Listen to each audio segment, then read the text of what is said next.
your righteousness exceeds theirs.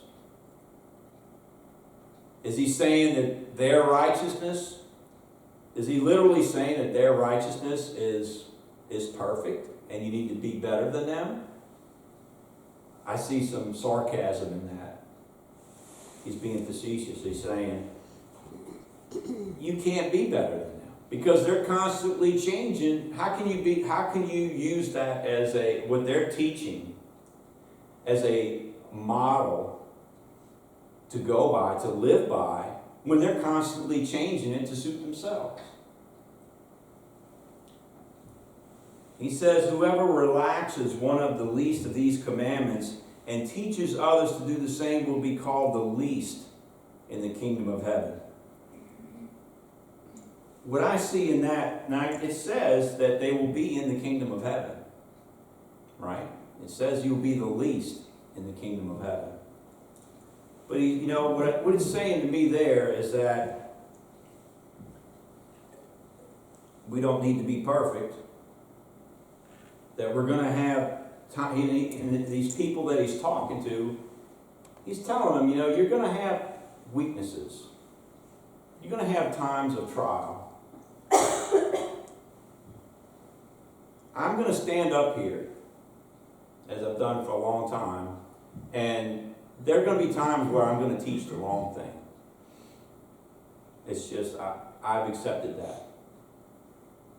Because of lack of knowledge, because of lack of study, because of for whatever reason, somebody else taught me something that I thought to be the truth, and I've taught it. And then I find out times go by, could be years, I mature, I study more, and I realize that's not true. I've taught something that's false. I can't let that stop me from sharing God's word with people. You can't let the fear of making a mistake stop you from being a Christian and sharing your faith with people. He also says, whoever does them. And I think he's really focused on the people that, you can imagine his disciples are all sitting there listening to him, however many that is, right? But on the fringes of that, you're going to have some of those scribes and Pharisees and stuff that are kind of like sneaking in and listening in. And I really feel like Jesus has said this, not only for his disciples' benefit, but for those people that are on the fringe, right? And he says that you teach these things. He said, whoever relaxes one of the least of these commandments and teaches others to do the same will be the least in the kingdom of heaven. But he says the difference is that whoever does them and teaches them will be called great in the kingdom of heaven.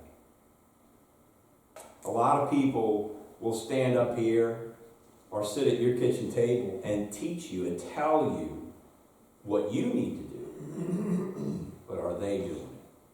Are they living it? That's the difference. We'll continue some more next week. I love the Sermon on the Mount. I love it. And like I said, to be just as simple as I can, it just makes me feel good.